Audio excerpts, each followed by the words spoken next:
welcome to Radiate Show's Thursday live show. Tonight we'll be talking about self-love, and my name is Vivian. We will be sharing with our experience what self-love is and our tips. And so I'll be passing it on to Dr. Judy. Hello, everyone. Tonight is going to be an exciting night. We'll have Portia will be joining us in a little bit also. Our group will be sharing from our personal experiences of how we deal with self-love and what are some of the things that we do to improve our ability to do the work that we do. Again, this is our personal experiences sharing with you as a viewer. If you feel that it resonates with you and see if these tips help, that would be wonderful. Leave some comments for us. John? I'm John, and hopefully you'll enjoy our show tonight. We got a lot of information we're going to be presenting. Yoon? Hi. So I'm Yoon, and yeah, we're gonna have a lot of fun today talking about self-love and self-empowerment, right? Because that's what it's all about. You want to feel, your authenticity, like discover about yourself. But in order to do that, you need some self-love. So, because that's kind of like, at least from my perspective and my kind of journey, it brings a lot of growth when you discover that self-love. So, I'll pass it over to Scott. All right, so we're talking about self-love today, and I'm Scott.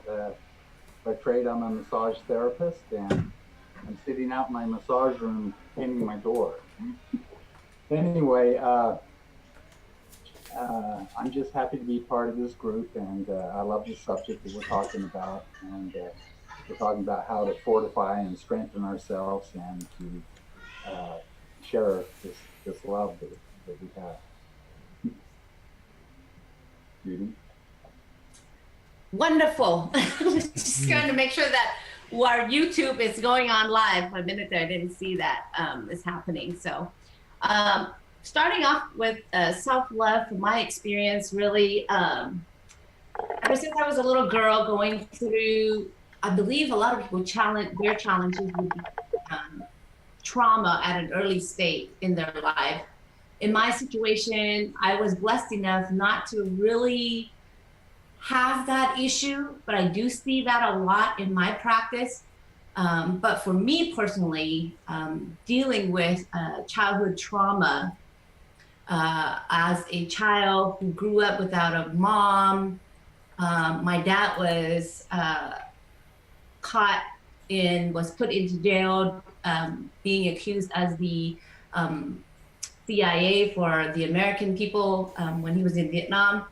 And so I was growing up during the war in the camp where there are little girls growing up and just doing the chores, and then coming to America, not speaking the language, not understanding the culture was pretty difficult.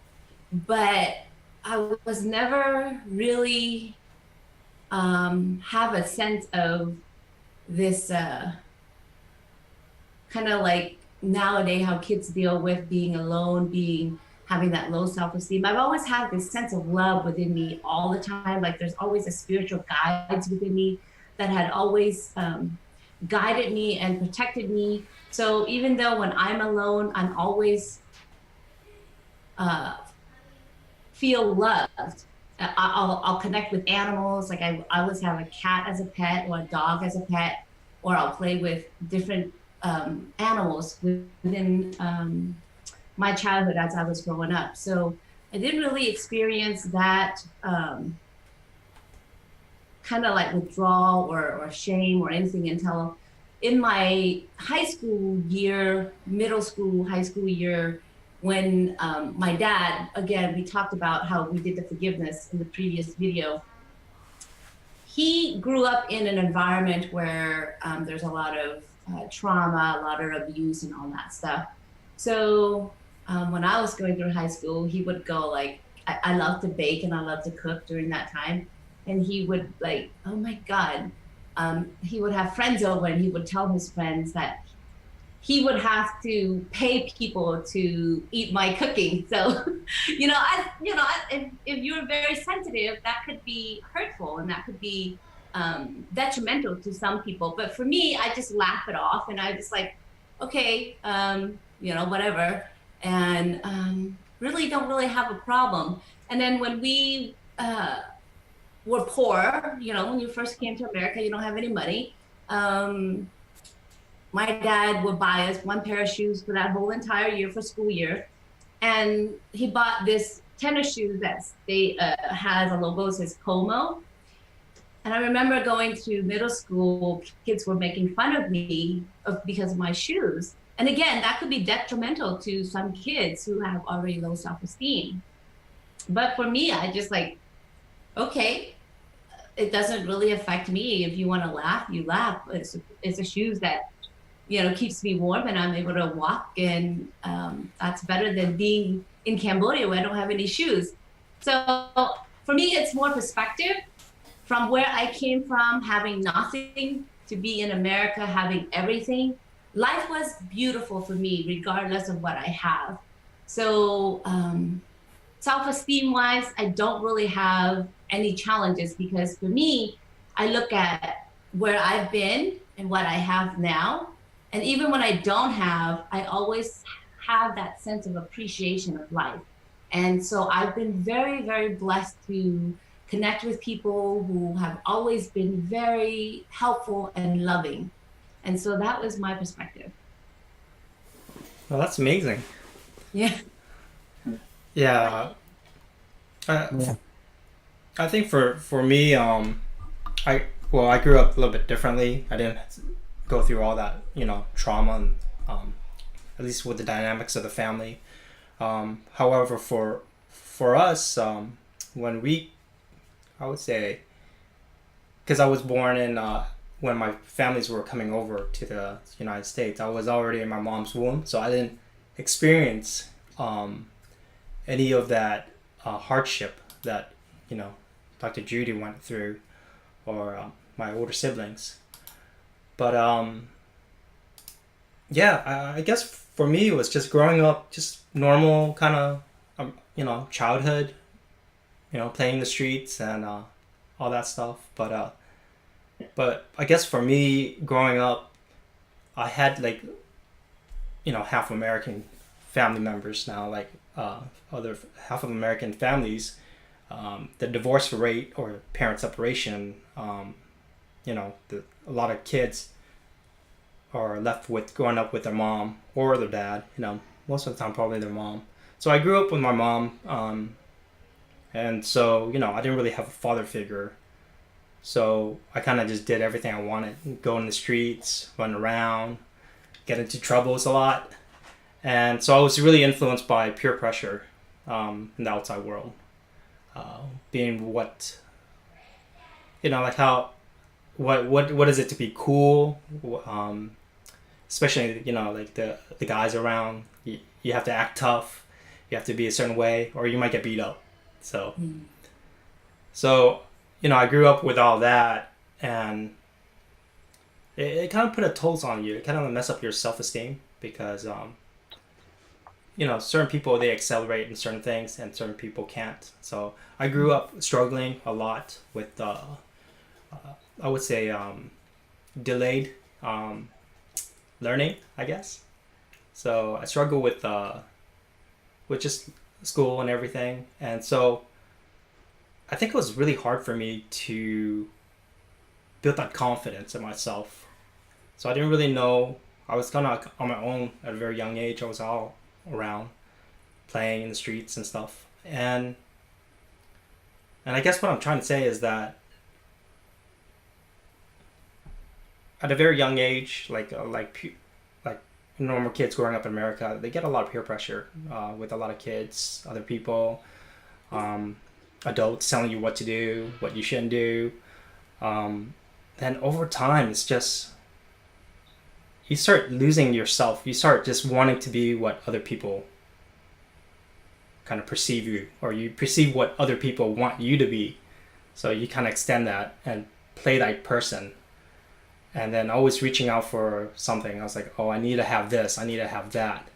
But never looking inside and never wanting really what I wanted. So like my internal desire, I always wanted to be out like creativity, do art and stuff. But from peer pressure and stuff like that, and just family finances. We're not rich family, so like any other Asian families, you push into engineering or the science. So I went to that and I struggled a lot, and I wasn't really happy.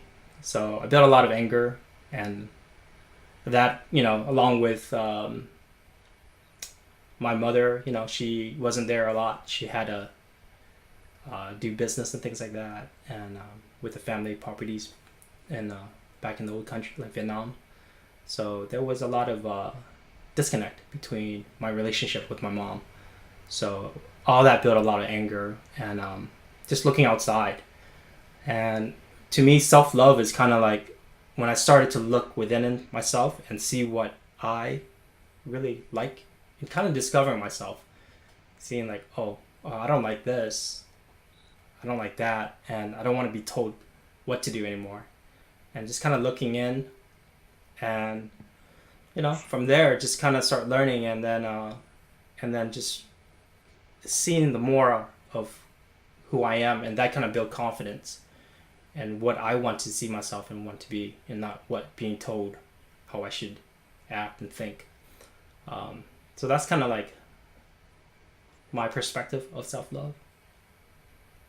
That's cool. It's interesting that everybody can kind of look at their life and look at their childhood and find the source of some of the issues that we need to overcome. And with me, I didn't have a lot of trauma or anything, but I'm probably older than a lot of the other people in the group. I was born in 1954, so that makes me a little bit older, and I was born in Salt Lake City. Kind of a boring, different existence. But I remember going through my no, really great childhood, and but I had a lot of trouble in school. I was one of these very disrupted easily kids, and in a 19 in the early 60s, they didn't know anything about people that had dyslexia, for example, with which I was stricken with pretty heavily. So for the most part, I go to school and I thought I was doing great, but I was having trouble with B's and D's, and just wanting to do things backwards and different and thinking differently and being, daydreaming all the time and listening to stuff they were teaching and going, I don't know, that's really right. So I was just very drifty, and then right at first the teachers were like, "Okay, it's time for Scott to move from first grade to second grade, and I'm going to make a little note here. I don't think all of his Crayolas are very sharp, because he just doesn't seem that focused." So by second grade, that's the same thing. By third grade, you go there twice, and you go through the whole school system, and you kind of hear people saying to you, well, you're not very smart. So you start to go, oh, I'm not very smart. I don't do that well in school. And where I think the story gets a nice twist is here I am many years later, and I'm deciding, I want to go to massage school so that I can do something different as a career. And I go to an open house, and I'm looking at the requirements and what it takes to complete the program. They have a lot of anatomy, and I catch myself. Actually, the director caught myself saying, I have trouble with anatomy. I usually flunk my test, or I flunk my test. And she goes, "Did you hear what you just said?" And you reflect upon that when our self-talk is bubbling up and you hear such a negative thing. Recognize that what you're doing is you're not loving yourself. You haven't given room for any growth, because your words are training you to follow that pattern. So that particular director, she started to explain to me what I was doing. Said that we'd go into it more in massage school, and that she had me starting to work on affirmations. So I began a process of working on affirmations, which is really you fill in the blank with I am, and then you fill it in with what you are. And if it is I'm stupid in school, now you start to say I get anatomy or I get A's in anatomy. That was literally one of my goals, and I had that as one of my affirmations. I say over and over. And my experience was, as I remember finally getting going on my anatomy and everything I need to study. And I remember walking into class, and I'm sitting right in the front of the class, uh, and one of my fellow uh, schoolmates comes in and goes, "Hey, Scott, did you know the anatomy test today?" And before I knew it, I said my affirmation out loud. So I actually, I love anatomy. I get A's in anatomy. And uh, uh, the test came out and I got an A on it, because it started to reprogram and change the way that I was feeling about myself. And to me, that's that important process of self-love is clearing and looking for those things that are holding you back from being the person full of life that you can be, so that you can take that and deliver it forward. So that's my experience. So, uh, Vivian, how about you? I have a long story. Well, I've always had problems with self love. Reflecting back now, since childhood, I think as far as I can remember, when probably around toddler's age, 18 months, around the age, my family would always say that every time a stranger or a visitor would come and visit us, I would always cry. I would refuse to like get around or near anyone, um, any strangers or visitors. And let's see, up till kindergarten, I remember first day of school, I cried the whole day up until like I think it led to like two to 3 days of just crying and crying because I guess I had separation anxiety, and so I always have that I guess it's I don't know if it's self confidence or not having lack of self love, but it's always been an issue with me since I was young, since ever I can remember. And then when I got older, up until high school, I remember to this day, we had a recital. It was on a one of the Shakespeare's play, and then I remember I had to recite one of the poem, and I couldn't handle it. I was just hyperventilating, and it was to the point where it felt really terrible. And so for me, always that lack of confidence, lack of trust in myself, and it's just. And then I always have issues with dealing with people, like not being able to communicate, express my own feelings. So it's always been repressed, even though people would say something to me and I don't agree with it, or have like certain things that I do not express myself. So they wouldn't understand how I would go my feelings and stuff. I would hold it in and repress it, and to the point where it becomes um, well bottles up, and I would explode. And then when that certain times when I would explode, then there I would think that oh my gosh, that's where all the anger comes in, and then it might as well lead to anger issues. But for me, it's more like I would say that fear of being able to expressing, saying things that, because I'm always afraid of hurting people's feelings. Like if I say something wrong or something that even though I don't agree to it, or they may or may not understand, but they might hurt their feelings. So I would repress it, but I held it in. But for me, it becomes to a point where it becomes painful, and then back in I would say teenage years, I would have people who misunderstood me, and they would call me very I guess it's more like I'm not like my because of my personality. I'm an introvert. I don't really socialize as much, and they would think that it may seem that may come across as if I'm aloof, or even to the point where maybe I'm being called snotty, but that's not the case. Sometimes I just hold it in and I don't express myself. But it becomes to a certain point where it becomes hurtful. But I've learned over times that looking back and reflecting and contemplating, that it all boils down to fear. Fear of judgment, fear of not being able to get accepted by others or approved by others, and it's all fear, and it's all like judgments, not being able to be, I guess, um, I guess look as it as an equal standard, with others. So I'm always feeling like, I keep it to myself, and it becomes an issue.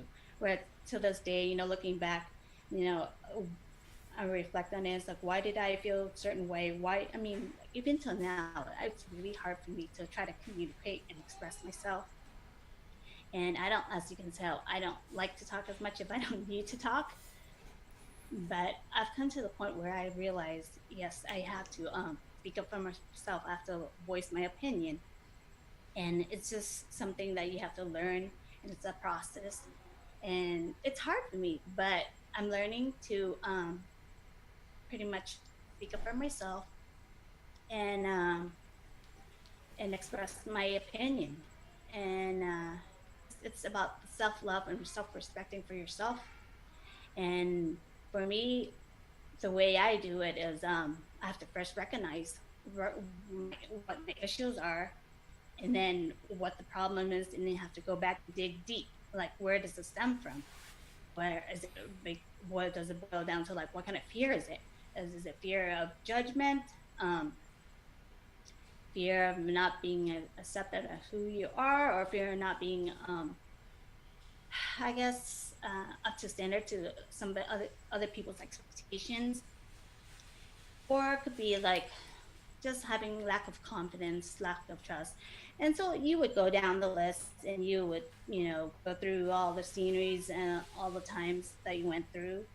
And then for me, once you recognize that every time when I have a issue or something, I will come up and I will recognize it. I will stop myself and then kind of reflect on it, think about it, and then just dig a deep where that emotion rise, or where it came from. And then and then my next step will be to acknowledge this. Yes, I have those emotions. Yes, I have those issues.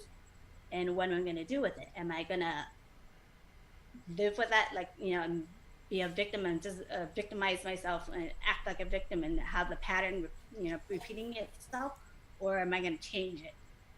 And so, it's not about so much of the people or the situations that maybe during that time it may seem unpleasant, but acknowledging that emotion, acknowledging it's there for you to work on yourself, to grow, and not to be a victim, not to look back and say, oh, why does this happen to me? And then to forgive yourself, to forgive the people that have hurt you, or the situations that have put you in that situation, or for what you experienced, for what you went through, to look back and to learn from it. And it's like, okay, what did I learn? What does it teach me? And there's it's always like room for growth. For I lost my train of thought, but with forgiveness, you have to go back and see the situations. Okay, the universe is always there to teach you. I mean, it's not going to go away until you do something about it. You take actions about it, and you're going to repeat the process until you learn from it and you decide for yourself that you want to change and you want to do something, to go beyond what you always, hold yourself back. And so once you acknowledge that problem, you deal with it, and and let it, let the emotions go through and pass through you. Don't hold it back, because the more you repress it, the more emotion, it's not going to go away. It's going to probably repeat itself. And that's probably what happened to me in this lifetime, like early on. Now, that's probably something that I carried on from my past life to this life. And if I don't do anything about it, it's going to probably continue to my next life. So it's your choice pretty much. It's your willingness to do something and to change it. And so, with forgiveness, there's also with the gratitude part after acknowledging it, after forgiving it, forgiving situations, forgiving the people who have hurt you, or the situation that you experience some unpleasantness to it, or and even for yourself too, for you to be able, to feel those emotions, the pain, and to just let it go. And um and after you forget, well, this is my process. After forgiveness, I would, go back and actually think the situations, think for the what you've learned from that, because without those people, without the situations that have put you where you were, maybe it'd be unpleasant at that time, but reflecting back now, you have learned a lot. You grow out of it. I mean, and you continue to do so, even though, there, of course, you have to deal with daily lives and responsibility. Sometimes you forget, and you go back, jump back to the same pattern, but then you recognize it, and then you say, okay, I need to continue to change and continue to progress, and move on. And so, and you would, you would recognize, acknowledge, um, forgive, and then you would thank the universe, thank those people, those situations, the catalysts that have put you where you are now. So then you recognize, you learn, and you can move on, you can grow. Because without those experience, where would you be at? Where are you? Who are you right now, as the way you are? And so those are the steps I take. And as you can see, I'm still struggling. It's not easy. We have still have to deal with our daily lives. There's people. We live in a 3D world. It's not like we're like La La Land, or you can do whatever. Like I raised my vibrations. Oh, I dealt with this, and now I let it go. I'm done with it. I'm fine. I'm good. But it's continuous progress. And yeah, that's how I deal with my self love. And you know um, you learn from things, and you make mistakes. But the thing is, I've noticed that if you repress it, it's just going to manifest out physically, and then you receive symptoms and physical, maybe even like physical pains, symptoms, like for instance, I would say another situation. So I would say that when I after I've had my first child, as the first parent, I was always worried and concerned about my firstborn. So I would actually like take care of everybody, take care of the child, and then I have to do the chores, and so I have really no time for myself. And then I really, to the point where I'm starving, I'm literally shaking, but I don't have, I don't really eat yet, because I was always concerned about, oh, is the child being fed? Is he okay? Um, how's the chore at home? So I never really have time for myself to absorb, to take the time and appreciate myself. And to really like, to the point where I have digestive problems. My ulcer, I would have ulcer flares up pretty often and pretty consistent, to the point where I was bedridden for like 1 to 2 days, and I couldn't do anything. I was in the room for the 1 to 2 days. And reflecting back on it, not only was I in pain, I affect other people around me. My husband has to take the day off, to take care of not only my kid, myself too. And it's just, you have to think about, not as it doesn't only affect you, but it affects the people around you. And now that I'm out, I'm not in commission, or I can't really give 100% to take care of my child. And so, I have to rely on someone else to do my job.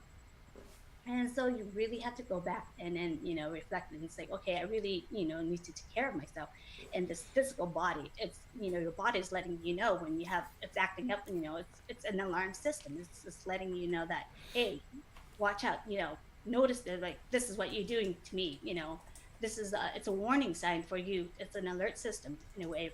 When you receive all those physical pains or you're having certain symptoms, it's to let you know that, you need to step back and take care of this body, and then, pay attention to me. You're not paying attention to your stomach, you're not eating right. And to the point where I was like just skin and bones. And that's when I realized, I have to take my care of first, because first of all, when I'm in pain, no one can suffer, no one can take that pain away from me. They cannot, as much as they love me, they cannot carry that pain for me. And so I'm the one who's carrying it. And not only that, I'm burdening the people around me. And so it's all about, boiling down to like self-love. You have to go back and then and deal with your emotions, because if you don't deal with your emotions, your body will let you know. And with the energies coming in now, and then the all those talk about ascensions, and the universe is bringing in energy and to basically shines in all those dark shadows part of you, to get, the bringing raising up to the surface so that you can work on it, so you have a chance to raise your vibrations and to make it lighter and just lift up all those heavy loads, all those emotions that's been holding it down. And if you believe in ascensions, and that's what it is, it's just, to help you get through working emotions, so then, you're light enough to move along with Mother Earth Gaia, and she's ascending to 5D. And that's what we're trying to do, is basically to share our informations to help each other out, and you know to get as many people to work on themselves and bring this, to people's attention. And self-love is very important, and we need to do that, because the more we don't deal with it, the more symptoms, the physical symptoms that we're gonna manifest, and it's showing us and it's letting us know, you need to work on it. And that's all my take for now. So, Hi. it's a long story, sorry. I was Anyone a else? happy child. What's that? I was always a happy. Yeah, you are I was always a happy child, but I always gave to everyone else. I really didn't have any concept of me. So it was really just give to everyone else and show my love to everyone else. And then one day I just kept feeling emptier and emptier, and I couldn't figure out why. And one of my mentors said, "When was the last time you gave yourself love?" And I go, "What's that? I don't know. I don't know that." She said, "Well, you're giving it to everyone else. What have you given yourself?" And I had to stop and think. And I'm going, I've never really done anything for myself. And she said, "What is something you really want to go do?" And I said, "I don't know." And she said, "Well, when you figure out what that is, go do it, because that will start giving you something back." And I knew I liked rocks, and I knew I liked the river, and it dawned on me that I really, really wanted to go up to the mountains. So I asked Mom, and so we went up to one of the swimming holes that us kids used to go to, and I just started wandering, and I started finding out that I really loved spending time by myself. I really loved being in nature. And the more I thought about it, this was what I was giving to myself, was this time in nature. And that was my first experience with self-love. And sometimes we have to take a time out from reality, from our day-to-day stuff, and splurge a little. And that doesn't mean that you go buy something fancy for yourself or anything like that. It goes and take a book and go read next to a lake, or go and watch the ducks walk around. Something beautiful, or even looking inside of you for one of your happiest moments and reliving it. Because when you're really living it, you're not enjoying it, because you are too focused on what's going on. And even as a child, I loved birthdays. It was really one of my favorite things, is to go to someone's birthday party. And it wasn't that I was enjoying the games or the cake or anything like that. I enjoyed watching everyone being happy. And it dawned on me that that was another thing that helped give me inner joy and inner love. And as I grew older, I discovered that there was this awareness of something deeper than me. And I would start thinking about that and going, okay, this is my calmness. This is where I'm happiest. This is where my love is, because I never had any issues in school. I mean, I've had people who tried to bully me, but it's like the things they were saying was, well, that's me. Okay, I accept that. And then they didn't know what to do with me, because I was the weird child. I was the one who saw things and would talk about it. I had no fear about talking about it. And I didn't really have any concept that I was actually making other people uncomfortable with my words until much later. But as I look back, it's like I was being honest with myself. And that was more important than anything else. And I sent out apologies if I made people uncomfortable, but I had to be me. And that was what gave me my love for myself, was if I tried to pretend to be something I wasn't, I was unhappy. I was miserable, and I was constantly sick. But the moment I owned up to who I was, and what I was doing, I was happy. I was healthy. And be proud of yourself, because you have achieved a lot. And that is the best form of love for yourself, is loving not only your accomplishments, but some of your setbacks, because those you learned something from them. And by acknowledging that, you admit to yourself that you care about yourself. You care about who and what you are. And that's how I go about life right now. Is when I start feeling like I'm not paying attention to myself, I stop. And I start paying attention to who I am and what I am, and go, okay, well, what am I doing that's not making me happy? And then I fix it. And I become honest with myself, which makes me honest with everyone else. And that's how I do it. Hi, Portia. How about you? She's on mute. There you go. Can you hear me? Yep. Oh, great. Oh, I am excited to be here with all of you and listen to all of you, and finally to hear like some of the stories and the love that you're sharing with me. So yeah, Dr. Judy asked me to share. Maybe I'll share some divine love messages later. Oh, you like my crown and my sash? It finally came in 2 days ago. Yay! So this is the official crown and sash for Miss Eco China. It's all hand sewn. Really pretty, huh? Beautiful. Yeah. So I'm. And you look beautiful on that with that sash and crown too.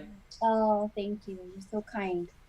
But you know, when you were talking, all of you. So this is what I was thinking. I could relate to every single person.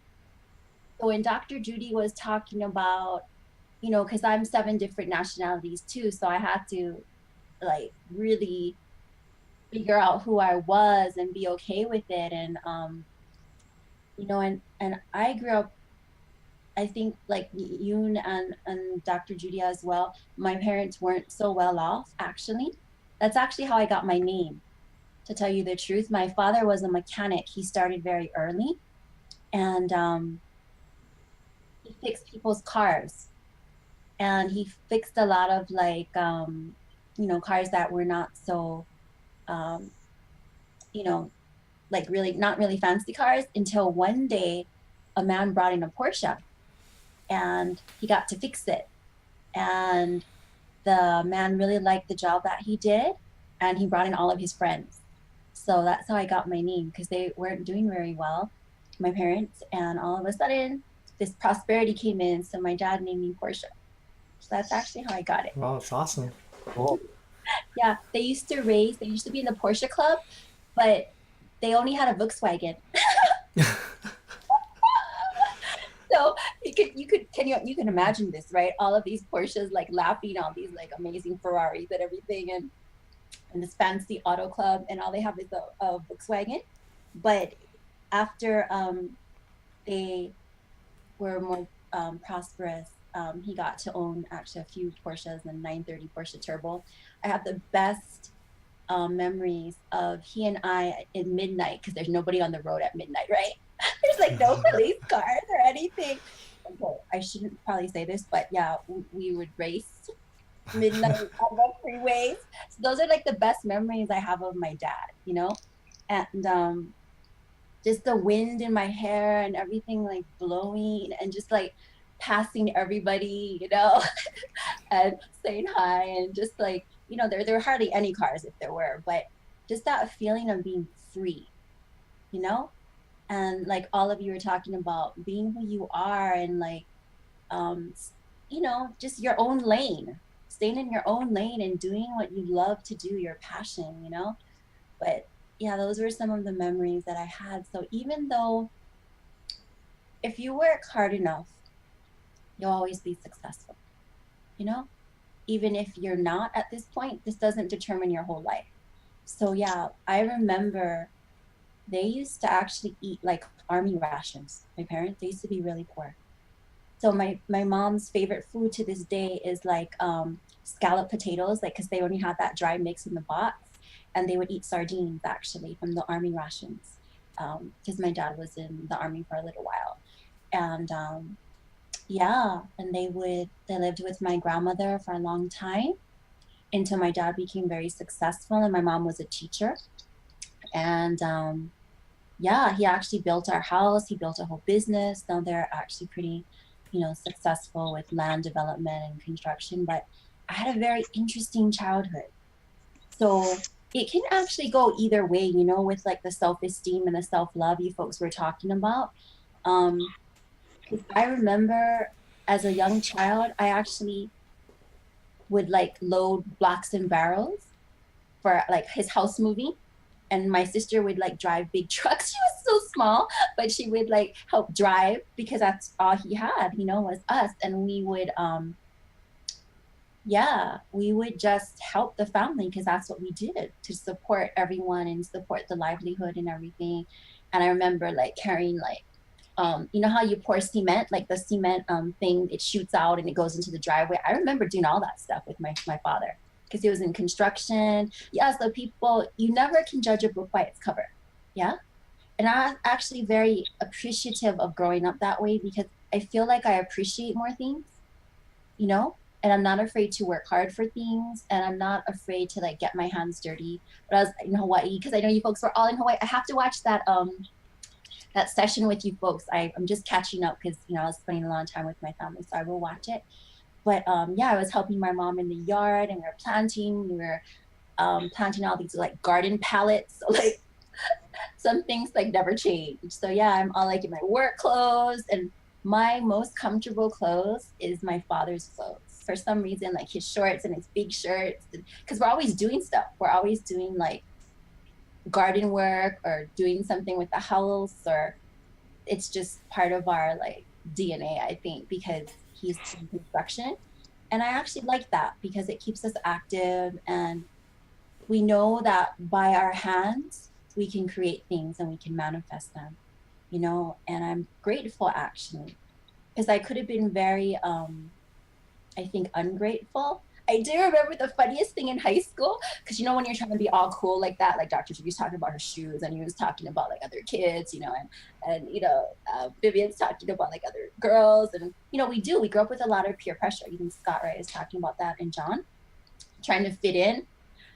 Well, I don't know how well I fit in. My parents, like, because they had like construction and land and everything, they had like these farms on like the north shore of the island. So my father drove me and one of my best friends to high school in like with this chicken coop.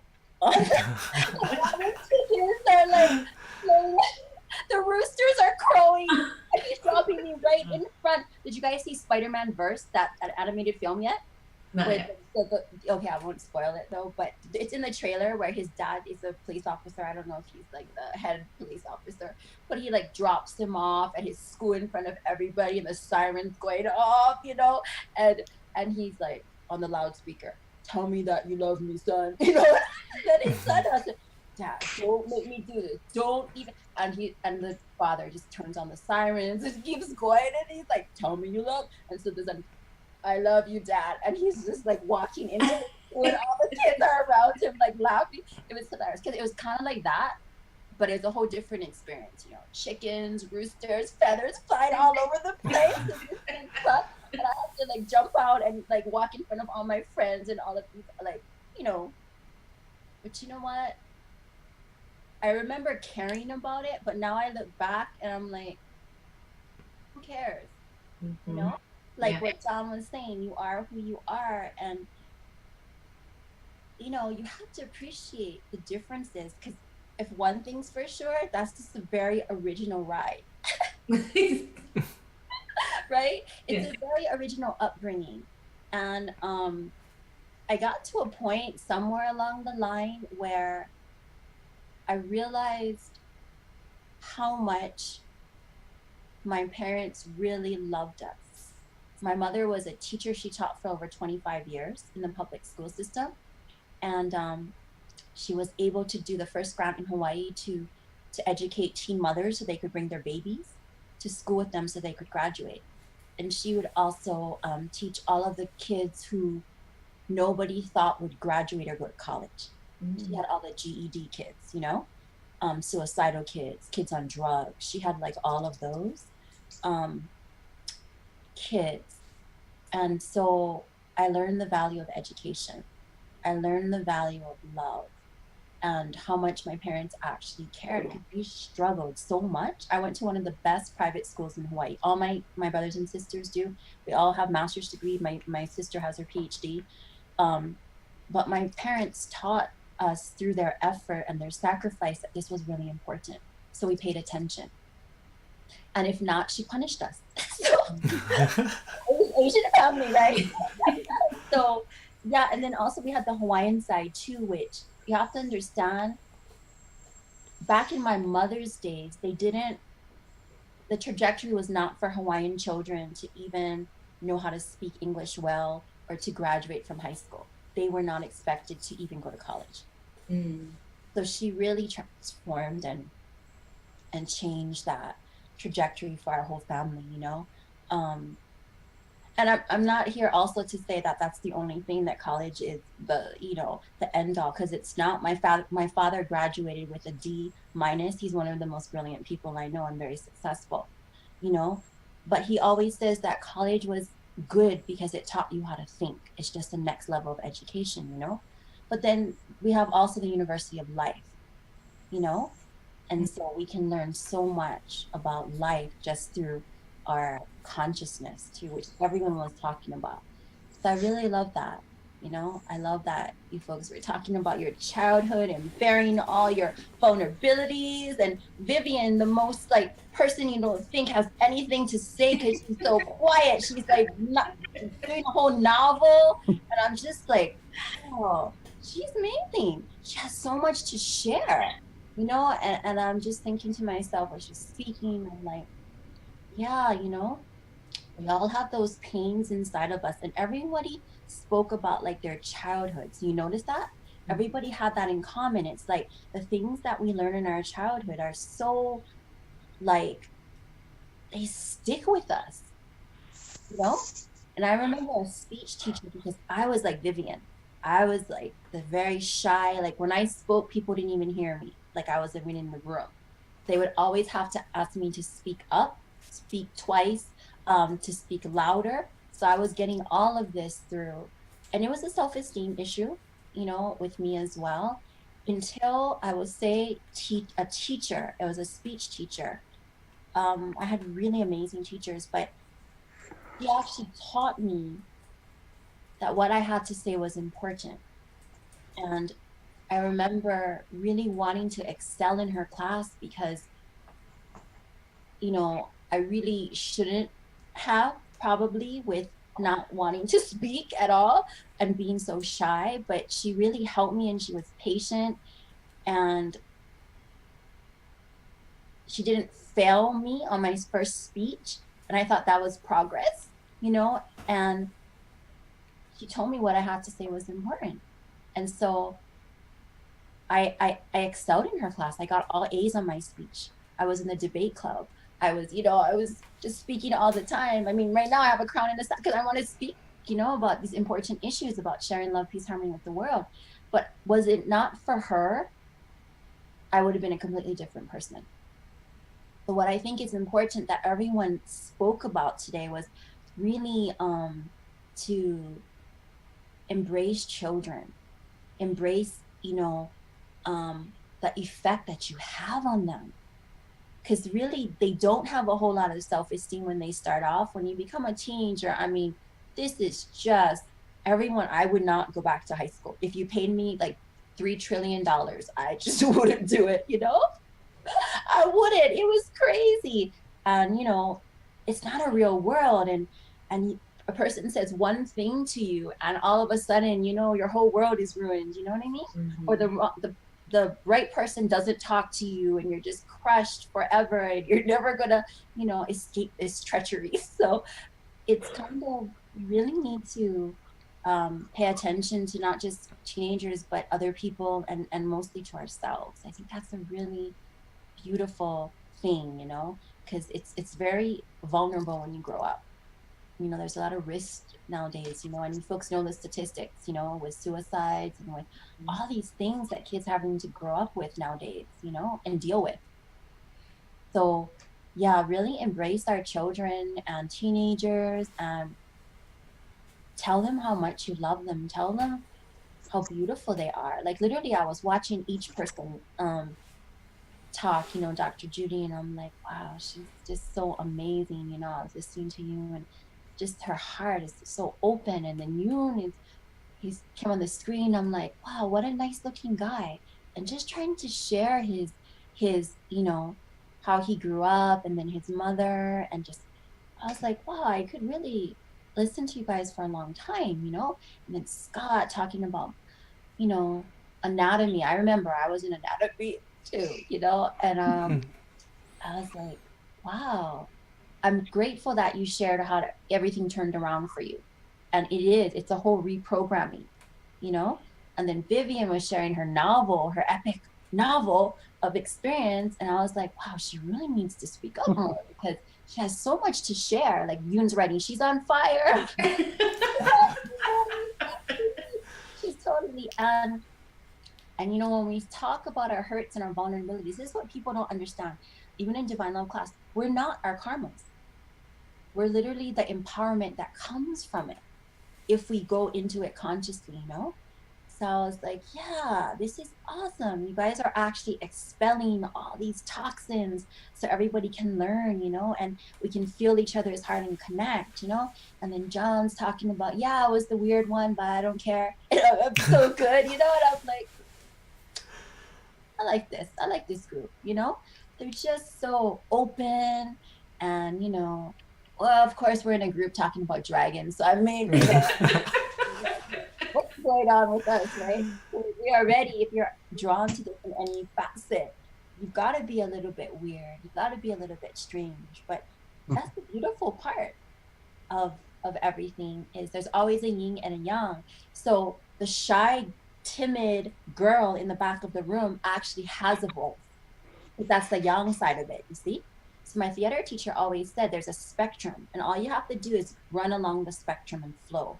So he says, if you are this way, you're also the opposite. So if you're like really shy and timid, there's like a horror queen waiting to come out. Everybody, it's totally true. You see those movies, right? I don't watch them really, but I know, they come out, they're like, the innocent little girl, all of a sudden, is that not true? Is that not true? Because she's like the least expected one to be the monster, right? Yeah. It's totally true, right? It's because that's the spectrum. So you always have to look at that. So here Vivian is, and I'm just like, yeah, wow. She's so deep. She's so profound.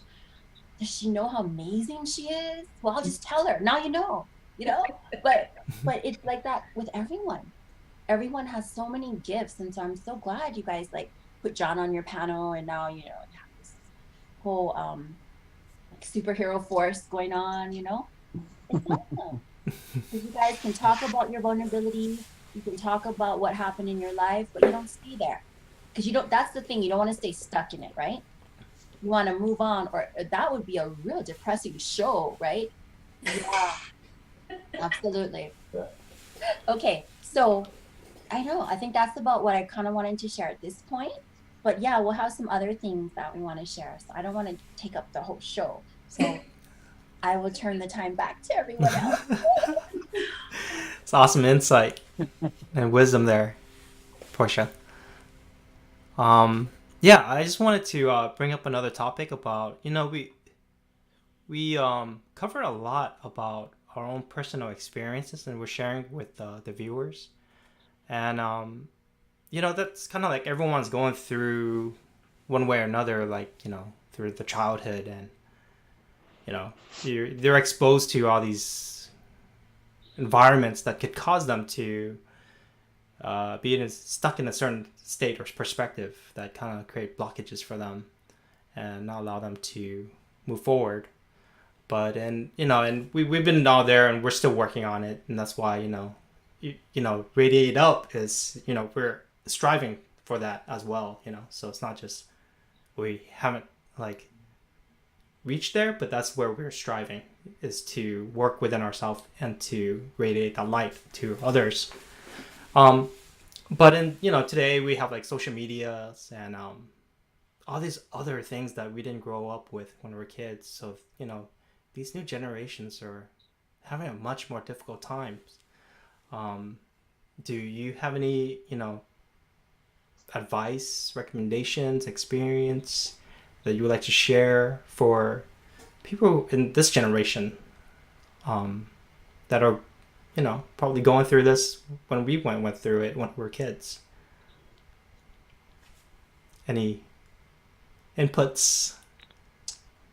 Yeah, I got absolutely nothing for you. No, I'm just joking. Perfect leading question. This is like what people dream of. It's like, so they build it up, and then they're just like, all right. And then the person just goes, I got nothing. Yeah, nothing. No. I love this topic, and I think that's why Dr. Judy wanted me here, well, maybe because I'm also comic relief,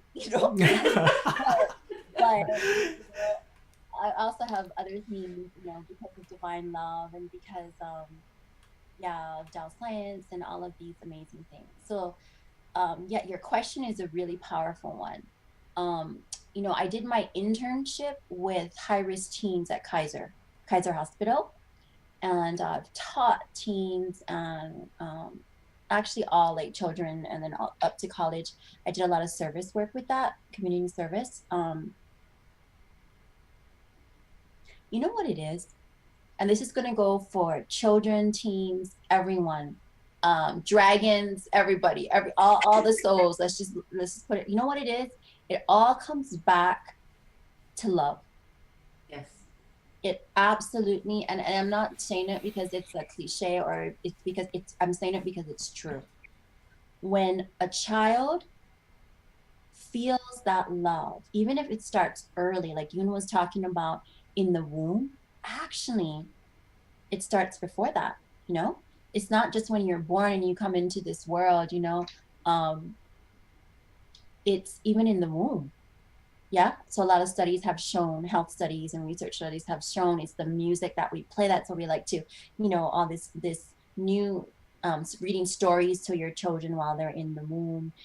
Their personality is developing, music, sound, you know, and having the energies from the mother and father come together, even pre their state of mind, their emotions, their soul, their heart, everything comes into that essence and that being even before it was born, you know? So yeah, I had this discussion in my divine love class. One of the women was saying that she her life and her trajectory was completely different and maybe a little bit negative because of her father and mother were not in love when she was conceived. Yeah. So that's what she was sharing a few weeks ago. And I thought it was actually insightful because not so many people can go back that far, you know. Forget about like lifetimes, you know, past lifetimes, everything, just to take it from that point of view and that timing. But I told her this, which I received guidance when she was speaking, you know. I said, but here's a new message. So in Dell Science, we always talk about give us the most positive message. Yeah. Always search for the most positive messages because there's a lot of information out there, like what Yoon was saying about technology, computers, like all this information coming at us. No wonder we're not all like we're happy to just to be here actually, right? And just functioning with all that's coming at us, you know, and these little children, like all that's like compounded into like their self-esteem and like, you know, there's so many things, just amazing things, you know, but also there's light and there's dark, you know, there's both sides.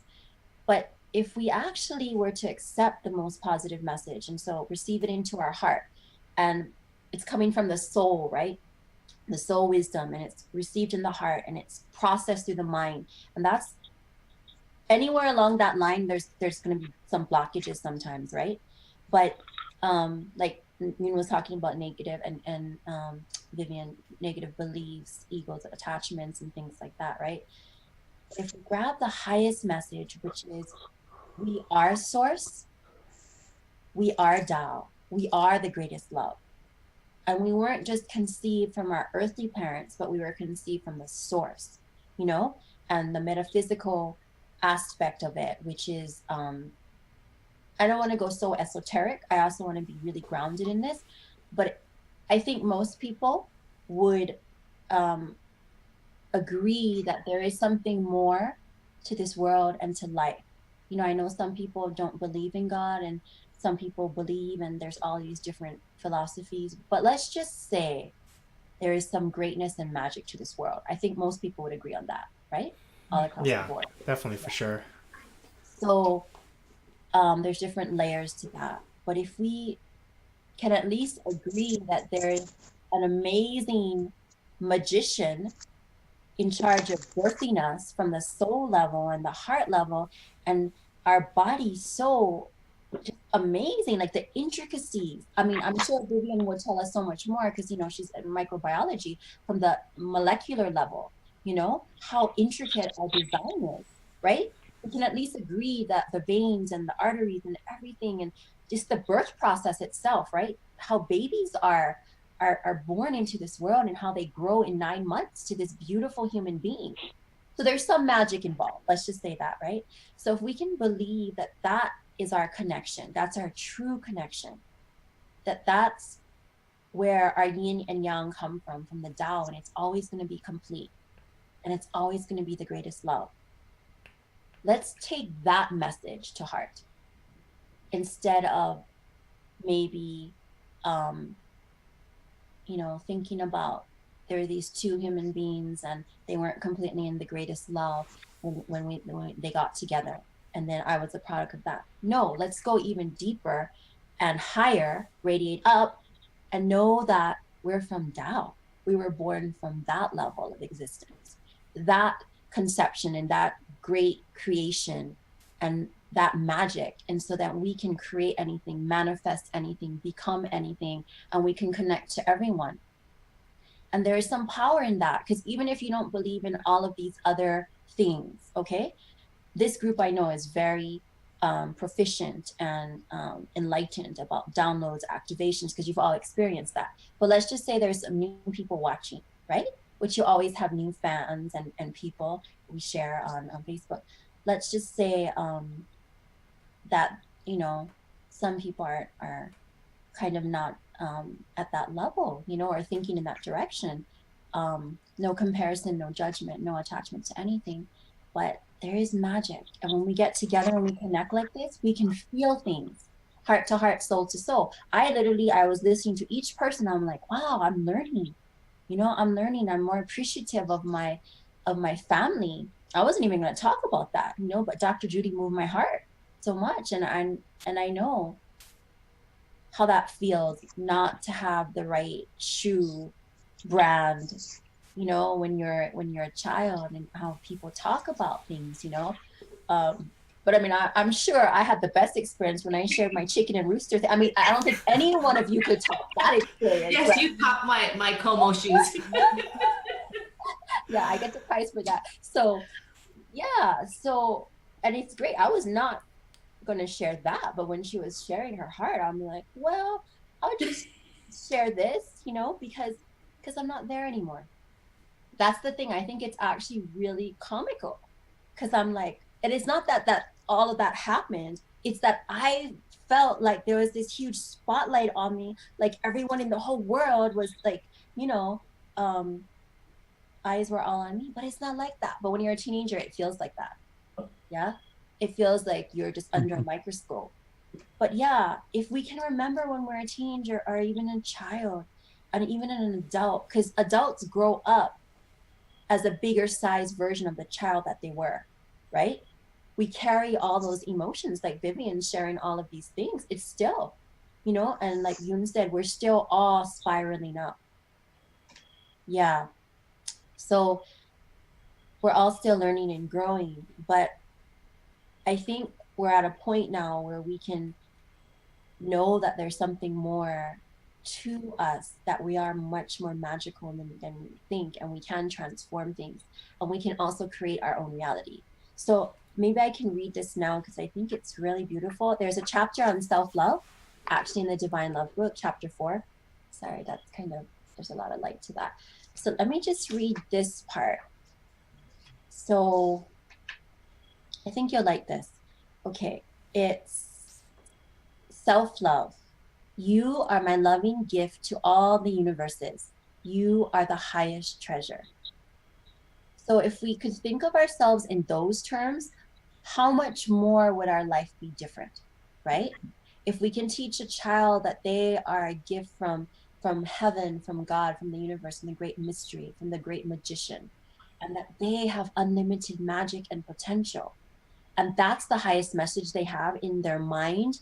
That's what they receive in their heart when people tell them or make fun of them, that they know better, that they have a really strong, profound, deep understanding of truly who they are at the core. Then the words that their friends tell them, or I mean, your friends might be positive too, so those they'll accept, but the negativity and the media and all of these things that tell them that they're less than who they are, truly, that they're Tao and that they have unlimited potential, that will just dissolve into the higher messages. Yeah, at the quantum level, everything will just dissolve and move away. So it says, my beloved child, To open your heart and soul is to my love, is to open your heart and soul to love yourself. That's what we were just saying, right? They can embrace the magic within them.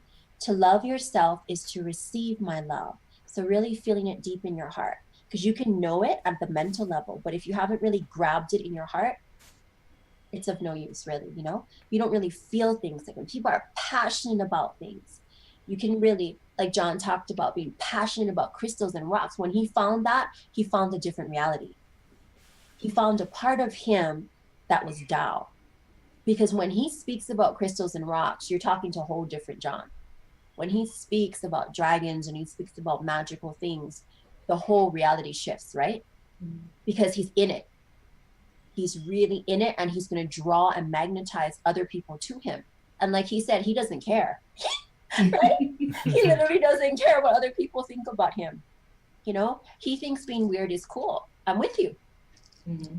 We're with you, right? That's why we're in this dragon group. That's why we're talking about dragons and crystals and rocks and, you know, magic. It's because we know, we feel it. It's part of our heart and soul. You know, we've embraced that love.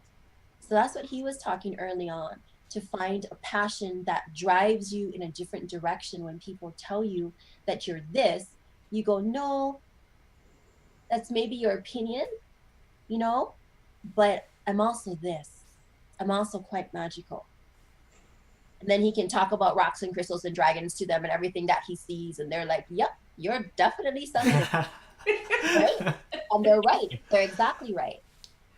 But it's really fun because he's embraced all the shadow parts of himself, see, we talk about it, but it's actually really important, because if we haven't really empowered ourselves by diving into our shadows, and look into it if people say something that you're weird, you know, because they might be right.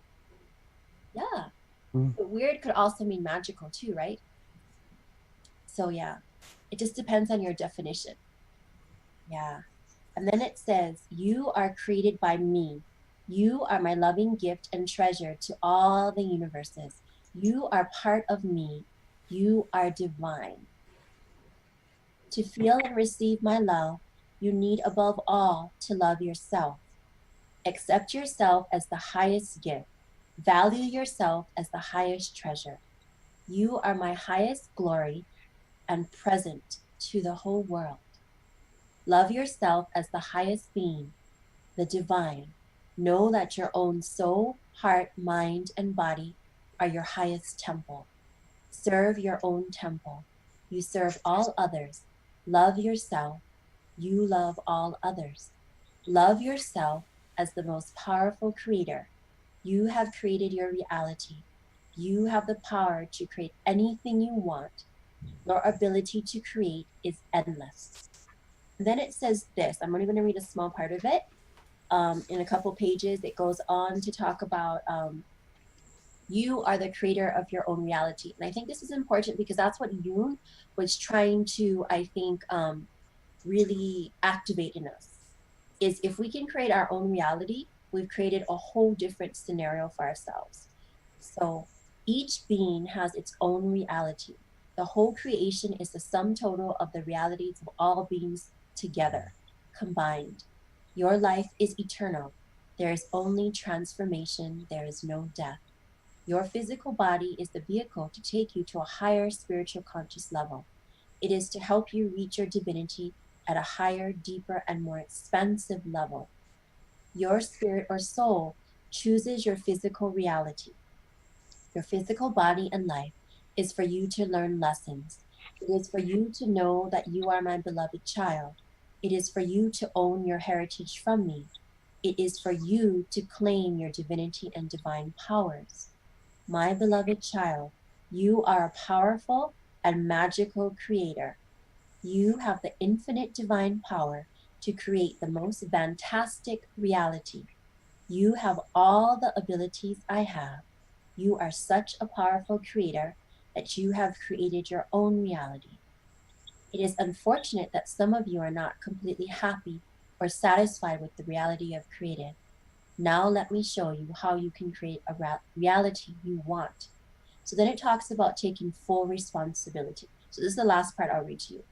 My beloved child, you have the ultimate divine power to create anything you want.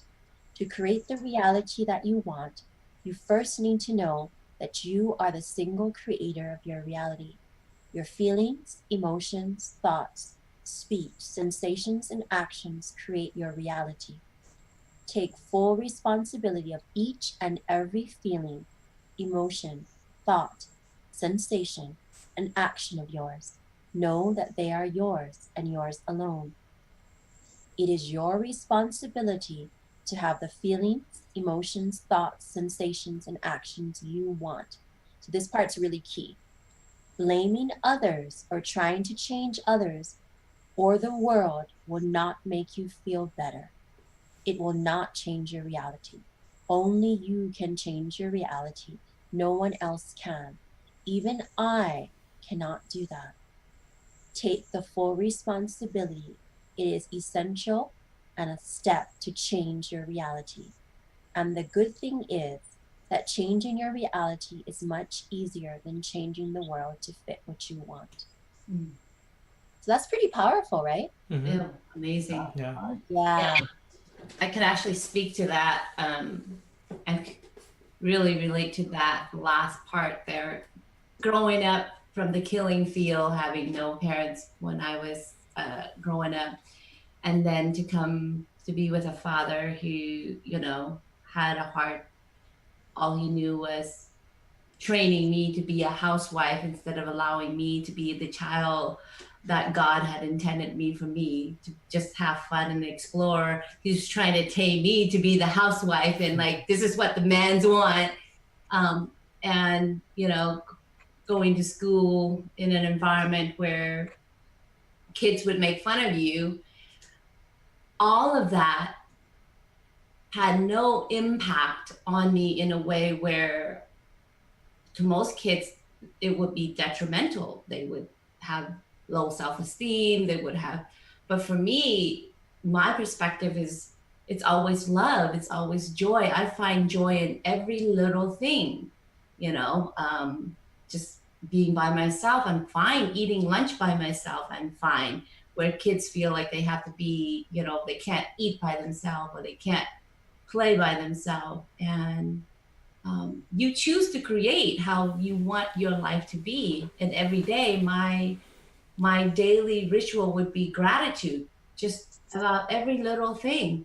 And then you thank the divine or higher aspect for everything that you have, and then you start to see the life that you are grateful for. You start to be blessed with the things that you could never ever imagine of having. Like for me, even though I have a tough childhood, I am blessed with a wonderful husband who loves me unconditionally. His only desire is for me to be happy. Whatever makes me happy, he is happy. And, you know, even though I have a child that is challenging with health, but because I choose not to make it as a burden, I choose to look at it as a life lesson and experiences. God has blessed me with people and guide me to different modalities and remedies that help support him. So truly, the divine messages is clear that we hold the ultimate key of how we want to live our life.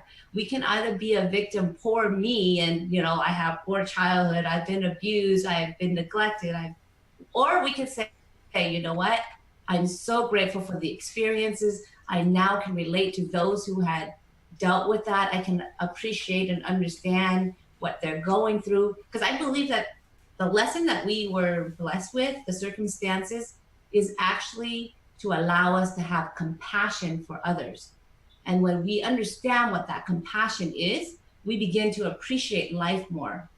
And so for me, it's always been that the tougher that you are faced with an obstacles or life lesson, the greater the lesson, but also the greater the what I would say, experience that you have, but you can also appreciate other people who are going through that same challenges, and you can actually guide them out of that darkness because of your experience. You can connect and relate with them better, where somebody who never experienced it, they wouldn't have a clue of what that person is going through. And so I'm always grateful for the life lessons that are coming, and that speaks so true that we create our future based on our experiences of how we want, like Scott was saying, the affirmations and reprogramming your mind, and recognizing, like Vivian was saying, that what was the fear, what is it about? It's really understanding our true self. So yeah, I appreciate that, Portia. That was beautiful. I love what you just said, because Dr. Judy, I just want to speak on this, is because she brought such good key points. A lot of it, like I didn't read this whole book to you on the divine love, but it has a lot on gratitude. Gratitude is one of those things that it can instantly change your reality. Mm-hmm. So we talk about transformation, we talk about magic. Gratitude is that. Yeah. Because when you become grateful for something, even if you have such a obstacle or such a struggle, and the struggle is real for a lot of us, mm-hmm. For everyone, because that's how we grow. It's actually meant to transform us, but you have to choose it. Just like Dr. Judy said, there's positive and negative information. If you're always reaching for the positive and the highest message, because we could settle anywhere along the line, right? Because there's blockages, to something like what Vivian was saying. She chose to become aware. She chose to go through and try to find the root cause. That's actually very important. The root cause of her fear, the anxiety, why she doesn't speak up. That's so key. And here's the other thing I love about what Dr. Judy just said is we cannot give that key to somebody else. I once heard that from one of my ex boyfriends, and it was really profound, and I'll always remember that. He said, "Stop trying to give me your key." And I didn't know what that meant until afterwards. And it was, stop trying to give me that power that what I do has such an effect on you. You know what I mean? It should be where you have your own key, that, your own self-love, your own key and connection to your own heart and soul. Don't put that in someone else's pocket. That's what he told me. Never do that. Don't put it in mine, and don't give it to anyone else, because that belongs to you. Yeah, and that's important. That's important because in order to grow and change yourself, you really have to put the effort in. Mm-hmm. And if you give that responsibility for someone else to do all your work, then you're just stepping aside, and you're not learning, you're not growing, and you're not really seeing who you are, unless you do the work. Yeah, that's really important, Yoon, and I want to speak on that because you cannot give it to anyone else. I could read you, taking on the responsibility and higher responsibility from this book, but the essence of it is your work alone, and we just read that. Mm-hmm. We just read that you can't even give it to the Almighty. You can't give it to the Great Spirit, the Great Mystery God. You can't give it to your mother, your father, your child, and expect them to be responsible for your heart and soul and your soul journey. You have to make it yours. That's your mission. That's why you came to Earth, is to evolve, to learn your lessons, like Dr. Judy said, and Vivian. If you don't learn those lessons, they're always going to be with you. You actually have to evolve, transform, become enlightened, become aware, and move forward. And all of the obstacles are really there, like Dr. Judy said, for our success. Like, heaven is cheering for us, our teams, our families, Earth, everyone in here. I'm cheering for you folks when you guys do great. I was cheering, listening to everyone. I was like, wow, Vivian, go, keep talking, keep strong. Let the fire burn, like all of you, right? You're just like entranced. You're like, wow, I didn't know she had that much to say. I'm going to the microphone. I don't know what's this about. It's true. Yeah. She's Yeah. pouring her hearts out. It's just Yeah. amazing, you know. And she's deep and it's profound, but she doesn't say anything hardly. But then all of a sudden, whoa, can't stop it. What's it down? It's covered, you know? It's like a volcano. It's like, you know, island, lava, you know? It's the fire goddess. And I'm like, I'm glad I was here tonight. Yeah. Because I got to witness that. I got to be a part of that. There's nothing like that magic. And when you hear people like turn it, because you know it's one thing to listen to people's miseries and sorrows and the negativity, but it's that point when they turn it where you can feel their heart actually turning. You're kind of like flowing with them and you're turning. It's like, wow, I was happy to be here for that experience, that they overcame it, you know? Because we want to hear the good part of the story. We want to hear when, you know, that love comes straight through us, and because it makes us all feel good. That's how we know we're all connected. So there's nobody on earth that can tell me that my A doesn't affect B. I don't affect you and you don't affect me. That's just, that's crazy and strange and weird, you know, because it's not true. Because just sitting right here and just the few seconds I was listening to Dr. Judy, I was like, yeah, that just took me back to my childhood. And I'm like, yeah, I remember when we can all relate because we all have that love in us, you know? And every aspect of what people were talking about tonight, there's something in our hearts and souls, and the people listening and who will listen to this recording, they'll identify with that because that's relatable to them, you know? And so, yeah, this one thing I do want to share with you. One of my students in Divine Love class, her name is Stephanie Cannon. She actually wrote a book. How's that? Wow. That's wonderful, yeah? So she wrote it on the awakened heart. So I just want to read this part. I asked her if I could share this. She was so brave. She went on social media because, you know, we talk about this, right? We just spoke on it tonight, that getting over the fear. And public speaking is like one of the number one fears, right? So she actually wrote a book and finally read a few pages of her book. And her son was right next to her and he's been helping edit, and she sent it to me, and hopefully, you know, we can send it to people and she can get it published. But nowadays you can self-publish. The power is in our hands, like literally. We can become anything. So there's like no excuse for anything, you know? I think at the end of our life, you know, there's gonna be like no excuses. They'll just be like, yeah, but we gave you this, and you had this, and you had social media, and you had Radiate Up, and you had, you know, just like there's nothing you could say. No, because there's so many resources out there for people to become successful, you know, and connected to people. And so she wrote this. She said, on the subject of self-love, because I told her this was the topic tonight. So I said, could you read me, give me some of your magical words? And she said this. Self-love. Having awareness to our feelings is where we can find our passion. When we become aware of the discord within our lives and begin to honor our heart's feelings, we find the soul solution. So she spelled it SOUL and dash solutions to ease the discomforts of our life. These solutions are what brings ease to the dis-ease in our experience. It becomes revealed that we are designed to bring light to the dark when we honor our heart. This is how we find our inspiration, which can only be found from within.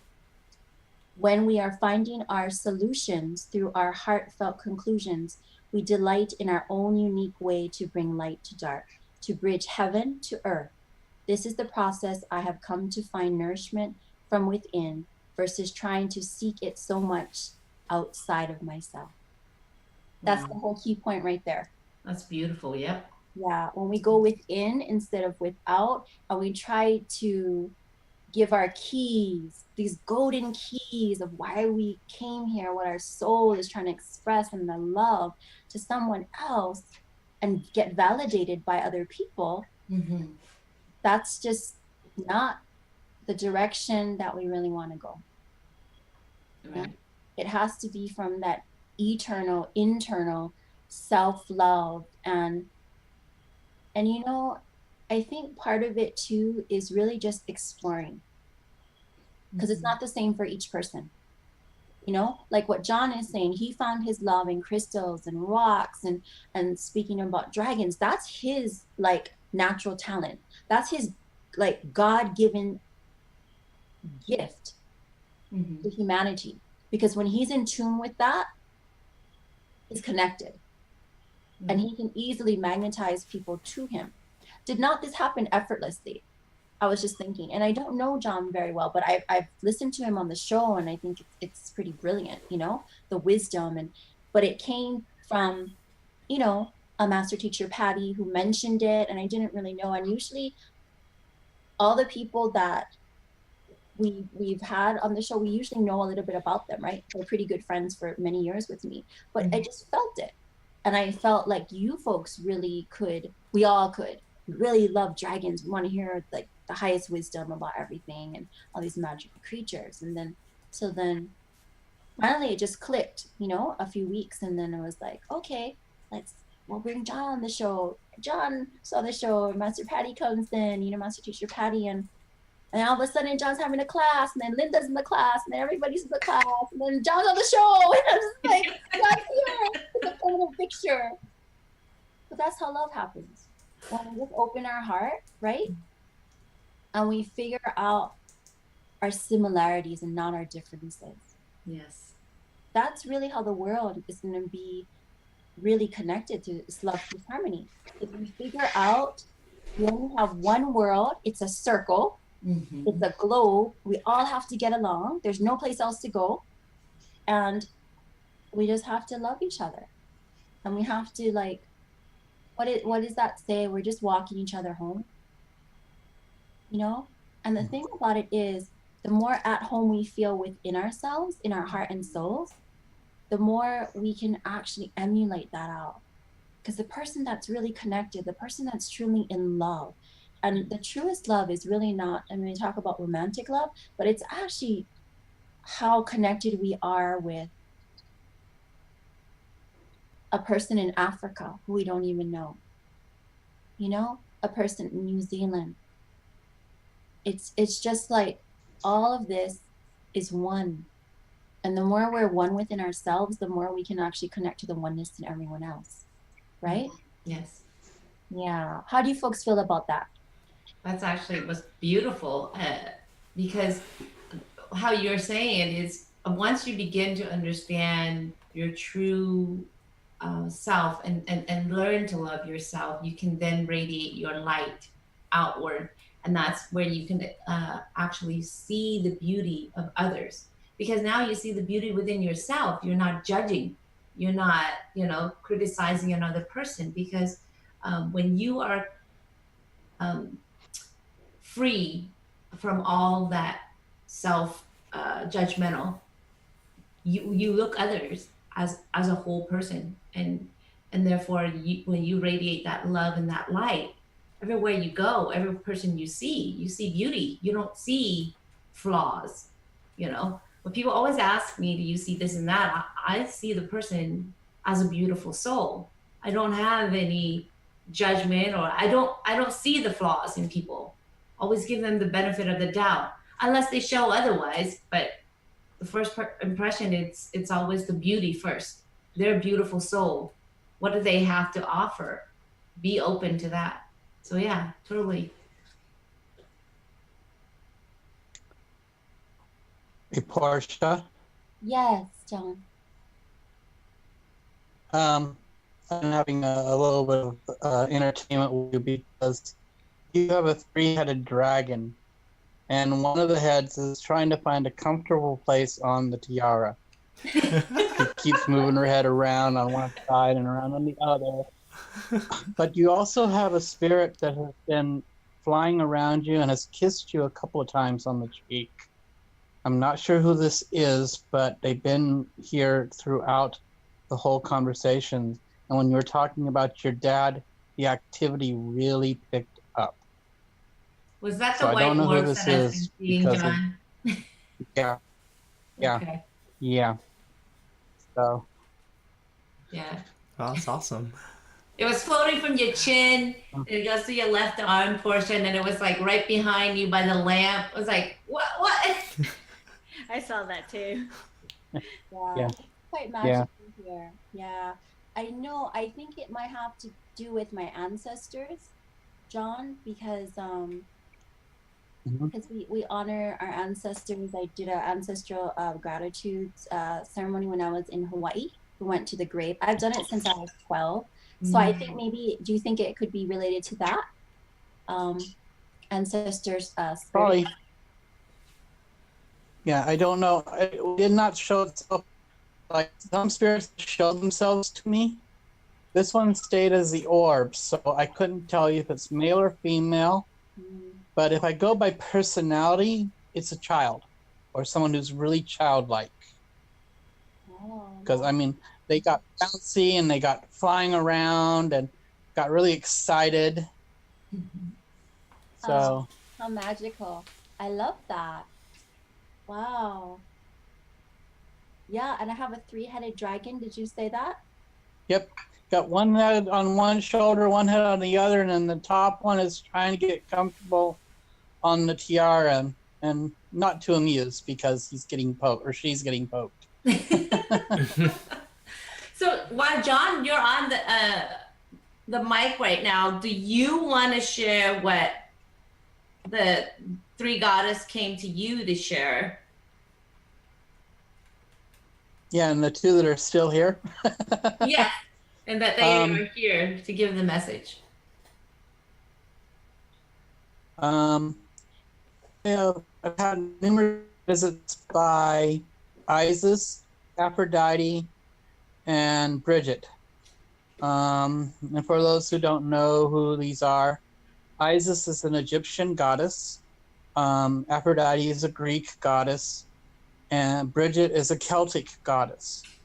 And they all have one thing in common, and that is that they are really tied to family, to love, and to being your own importance.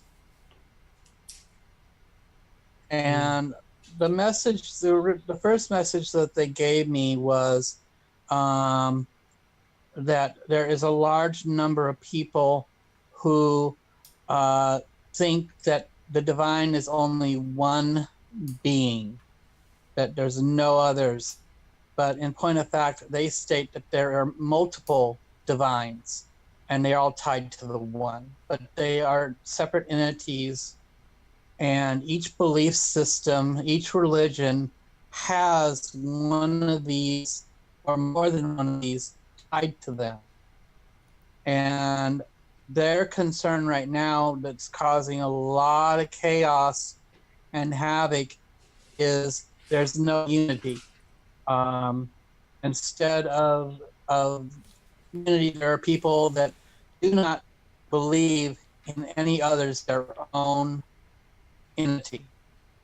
And they are trying to stress that we need to open people's minds to the fact that each entity is, even though they are of a separate link, they are tied to the one.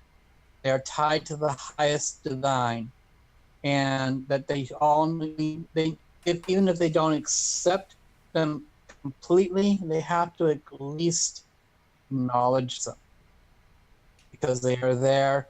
And by them not acknowledging them, they're not really acknowledging their own. And they all have to be meshed together for the healing to really begin. Because as long as there is separation, there is strife. And right now I have Isis and I have Aphrodite here with me. And they were saying that self-love is the greatest gift that was given to each of you by the divine. And this is your soul battery. This is the battery that runs you. So if your self-love is low, you're not able to help and project to others. You're not able to be at your best. And they gave each of us our own template. There are no Oh, We lost you there, John. Yeah, I don't know what happened. I was doing good until that. Right, actually, the message is Yeah, yeah. yeah. And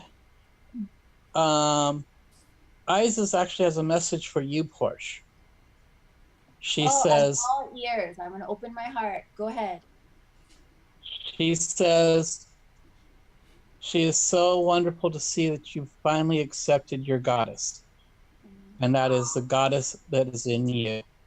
And she says that you have been blessed with great messages that here you have yet to share.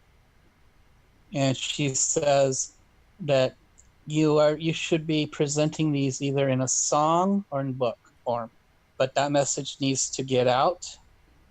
And when you were talking about working with children at risk, I was a crisis mentor counselor to kids at risk. I was one of the first ones that actually worked with children who were either gay or children who were accused of being gay. So very high suicidal rate with these children. And luckily now there are a whole large team of people to help. But back then, there was only a handful of us. And this is back in the early 80s. And I mean, some of the stories I could tell you would be heart-wrenching, but a lot of them have been turned around. And the main thing was that we told them to acknowledge their own life and embrace it and live with it and grow with it. And you have come up with words and ideas that you haven't yet to share with people. And both Isis and Aphrodite have stated that they have been whispering in your ear that you need to do a soul love book. Because you have all these things, these memories, and all these ways that you dealt with your own love, inner love and soul healing. And they are things that should help the young, to help those children that have no connection with that right now. And you're down there with this for three heads. She's been whispering to you the same thing. It's like, you gotta write that down. Write that thought down. So yeah. So beautiful. So The magical. three-headed dragons are fun because they tend to gang up on you with their positive information. So it overwhelms you and you feel very lightheaded. They're fun. The three-headed dragons are always fun. Oh, So that's so magical, John. No, I'm so grateful actually. Yeah, I was actually meditating on this when Stephanie actually did that. I was so proud of her because I know that she's you know we have this fear of what people think about us. Vivian spoke about it in all of you. And I was so excited when I saw her on Facebook sharing. I couldn't contain myself. I was like, okay, what can I do? Because you know when you see people shine, you're just like, how else can we remove the clouds so they can shine even brighter? Yeah. It's always a good question to ask when you see these people radiating so much love. How can we help everyone just fulfill their mission? You know, and I asked at that moment, I said, what do you want me to do? I know there's a message for me as well. And so John's right. For the last 10 years, I've actually been writing a book, a very epic book. Yeah. It's a film script and a TV script, and I have to share it. So I'll just be reading from it, you know? I think I'll do that, like on social media, and we have different shows and things that we can have you folks on too. We have TV show and we have other things going on. But yeah, that message wants to be disseminated because it's not my message. It's like with all of our work, it's not ours. It's the divine. It's the divinity flowing through us, and we can't block it anymore. You know, and I've been busy, but that came through, and I know I can't hold it anymore. It's just like with the band. So I know we songwrite working with the band, and they'll be here May 9th, right, on the show. So it's going to be so fun back from Hawaii and being with Master Sha on stage and just, you know, Radiant. Their second CD, they're working on their second CD now, about Tao calligraphy and Tao hands and just soul power is coming out. And so, yeah, that's part of the expression. But John's right. I've been sitting on the book for a little bit too long. And so I'm just going to share it because, yeah, if I have Isis and Aphrodite and Bridget and three-headed dragons and horse moving around, I better do something, right? Like it's a circus in here, right? It's a magical circus. They get persistent too. If they feel that you've been dragging your feet, they will start picking your feet up and moving them. Yes, I know. I just saw that quote today on Facebook. It said, "Let go or be dragged." Yeah, I got it. Yeah. So that's So you don't want to be dragged. No, nobody wants to be dragged. But I wasn't thinking quite in those terms until John brought it up, and I'm like, yeah, I didn't mean to hold on to it. I've been really busy, but actually, the book and the story, the love story, and it's the story of everyone. That's the thing. It's a story of each of us as we connect to our Tao, how magical we can become. So it actually needs to be out there, and it needs just to be talked about. And you know how it is. Once you just start, like the little raindrops and the storm comes, right? Mm-hmm. You can feel the raindrops on your face and you just know it's going to come.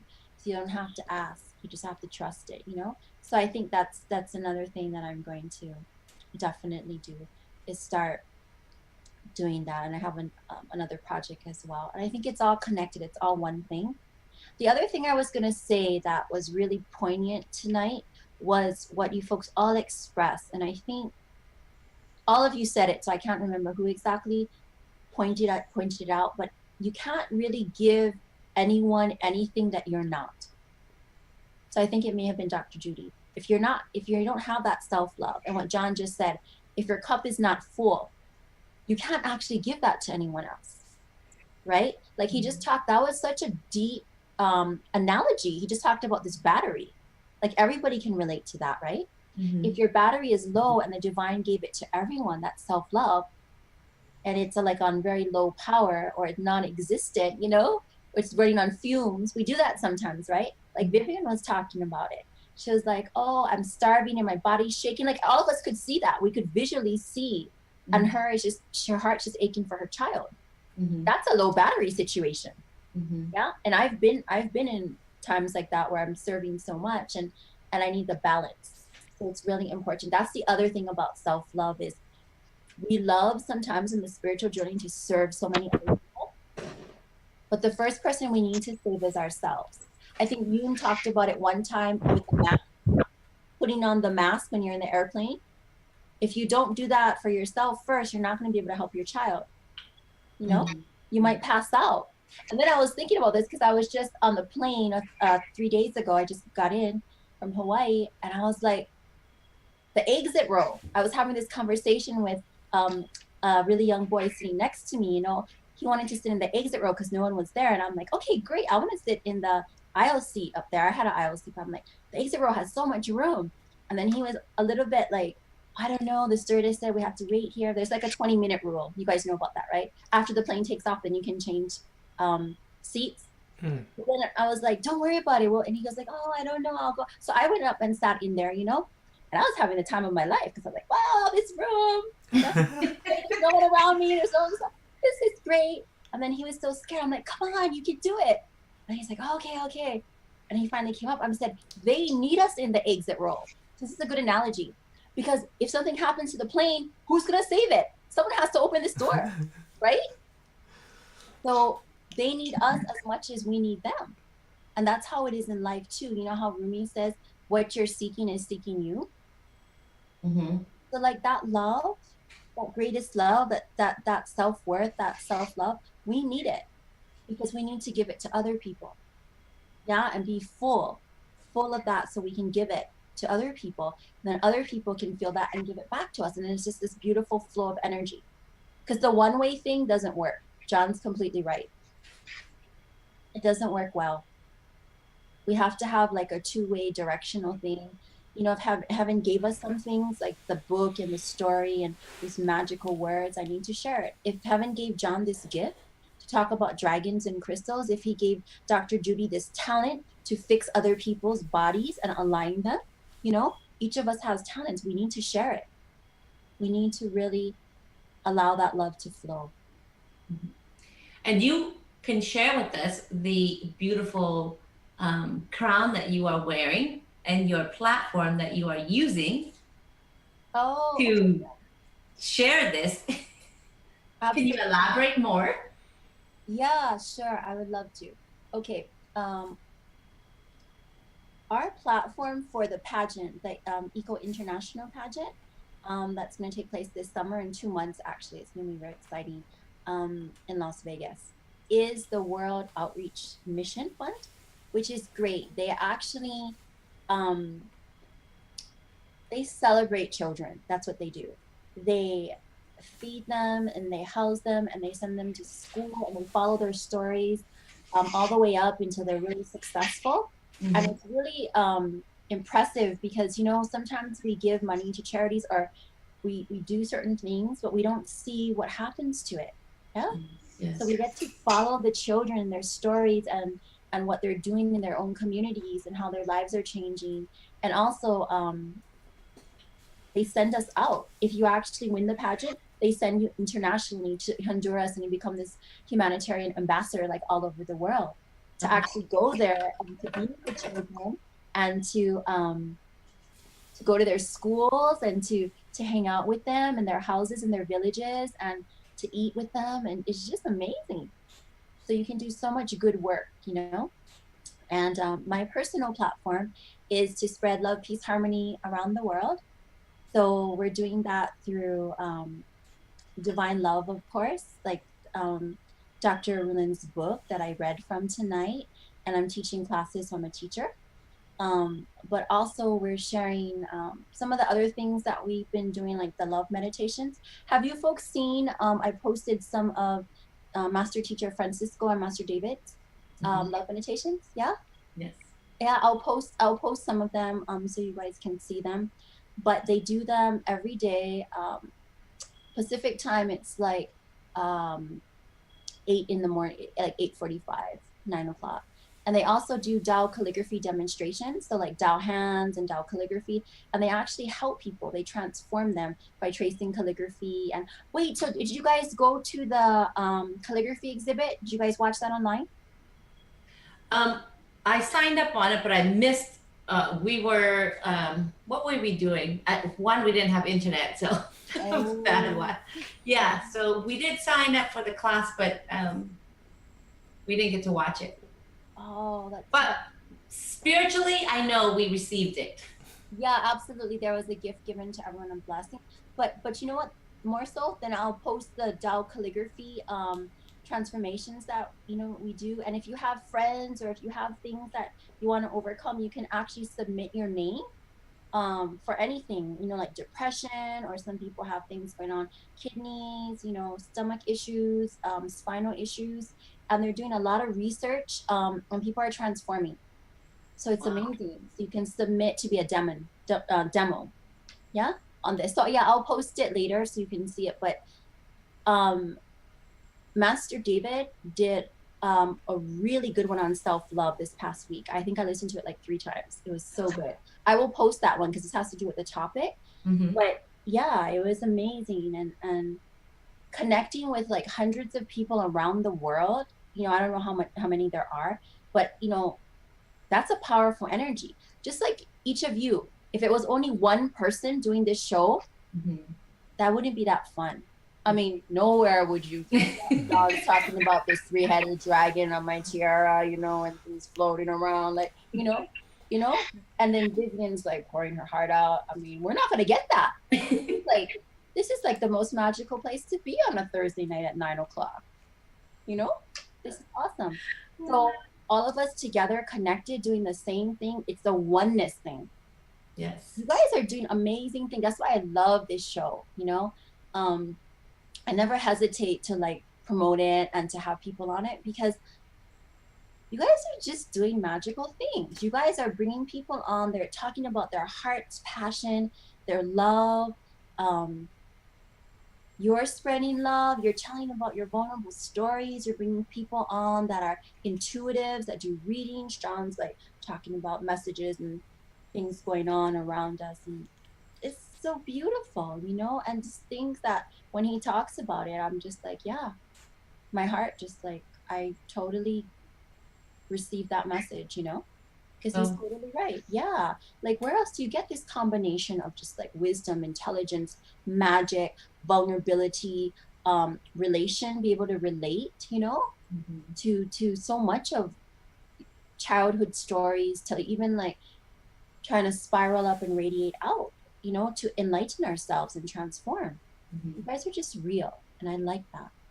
Well, we love you too, Portia. You're an amazing soul, and I think the divine gave you the perfect platform to spread this, and you have been spreading it very, very well. Contagious. Yeah, I know. You are contagious. But then John said I have this three-headed dragon, and they're like just like sending me all this energy, and yeah, it's totally true. I get very excited about things, you know. I don't know if it's normal, actually. I don't think so. We're coming up to the hour, so I'm gonna wrap it up. So I want to thank our viewers. If you have not clicked like, please do, and subscribe to our channel. And again, this is from our perspective, as from each and every one of us. We're not claiming anything. Self-love is a pretty tough topic, but research do show that when you love yourself, you can actually live a happier life. You feel more compassionate to other people. It actually improves your anxiety and depression. It also helps you deal with adversity much better. And you are less to be procrastinating and doing things, because that love that you have, just like Portia, she just become contagious and it's hard to contain. So some of the tips that our group were giving was just like Scott was saying, positive affirmations worked beautifully. Identify what are your fear, like Lynn was saying, Vivian was saying, that once you recognize your fear, you can kind of get to the root cause of it and really dive through it with love. And Portia read some really great, reach out to Portia for the divine love. She's a teacher, she's a healer, and she can guide you through. Or you can reach our group as well. But Portia has the platform of the love, peace, and harmony, and she's going to be spreading that around the world.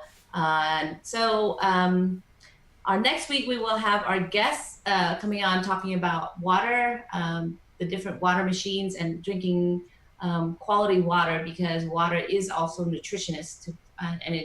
With the energy that are coming, it's very important to be hydrated. So until next time, everyone, we love you. We thank you for